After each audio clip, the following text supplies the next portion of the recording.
The word ultra-processed is doing a lot of heavy lifting when we talk about ultra-processed food.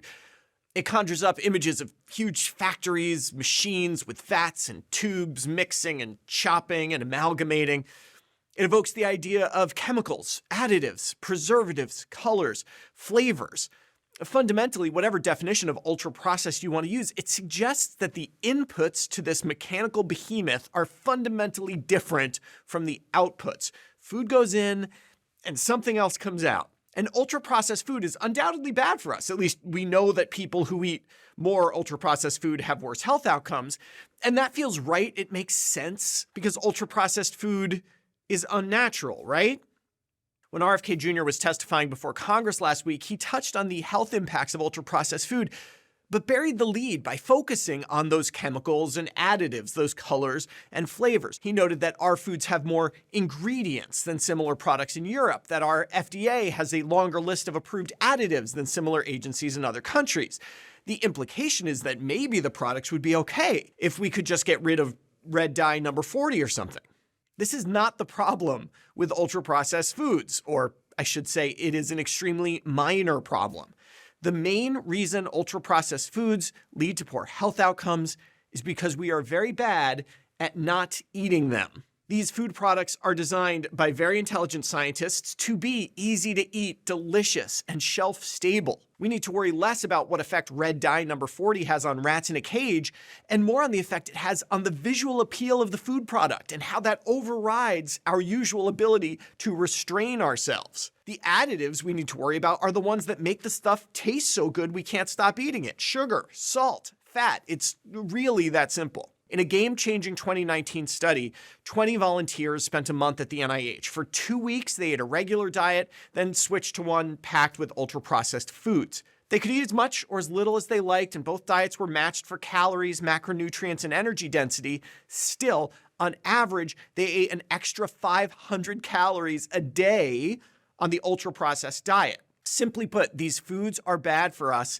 because we just can't stop eating them. Maybe you think that as knowledgeable adults, we can learn to restrain ourselves, or maybe you think that our habits have been too long ingrained and we'll never really be able to say no to a bowl of Doritos. Either way, if there's a group of people we really need to protect from ultra-processed foods, it's our kids.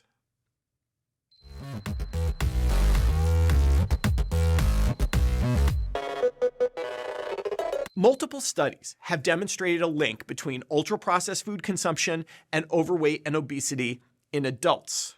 The same can't be said for kids. There simply isn't as much data out there. Nevertheless, this is an incredibly important topic because, let's face it, a lot of ultra-processed foods, breakfast cereals, fruit snacks, candy bars, yogurt drinks, are marketed directly at children.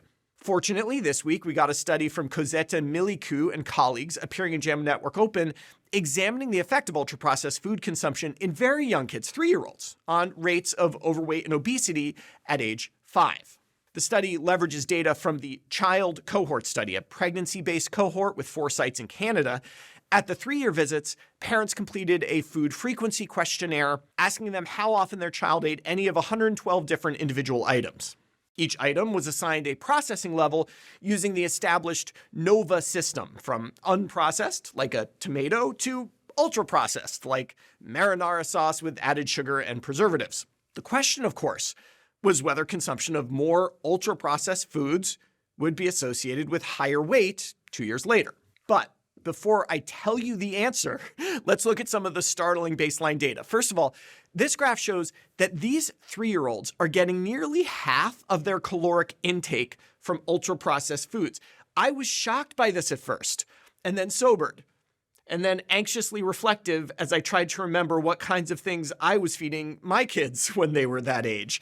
The truth is, getting half your calories from ultra-processed foods is par for the course in North America. This adult study shows that on average, we get 54% of our calories from ultra-processed foods. It was not always thus, I'll point out. That same study shows a steady increase in calories from ultra-processed foods from 2003 to 2018. But back to the kids. Among the more than 2,000 children studied, A 10% increase in ultraprocessed food intake was associated with a 0.07 increase in BMI and a significant increase in waist-to-height ratio, subscapular skin fold thickness, and triceps skin fold thickness.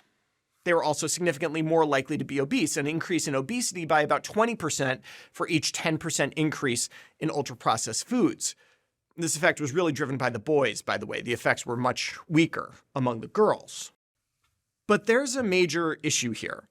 The authors report all their results adjusted for total energy intake. What they are showing us is the effect of ultraprocessed foods on overweight and obesity if we subtract the fact that kids who eat more ultraprocessed foods also eat more total calories.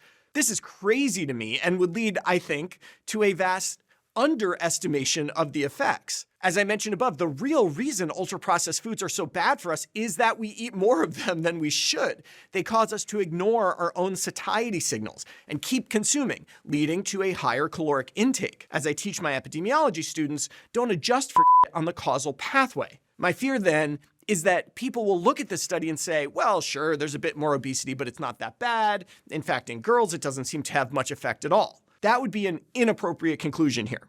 The study misses the worst part of these types of foods. Now, you could say, wait, if they accounted for total calorie intake, then these effects prove that it's those additives and stuff that are causing overweight, a direct effect of the chemicals, as opposed to the fact that the chemicals facilitate overeating. Perhaps. But as I said above, I think this is a fringe concern. And the truth is, it's hard to get an accurate measure of caloric intake from a food frequency questionnaire. Real food diaries are much better for this. So there is more work to be done on children, ultra-processed foods, overeating, and overweight. In the next set of studies, let's not ignore caloric intake. It is not a factor that complicates our ability to determine the harm from ultra-processed foods. It is the primary mechanism of that harm. For Medscape, I'm Perry Wilson.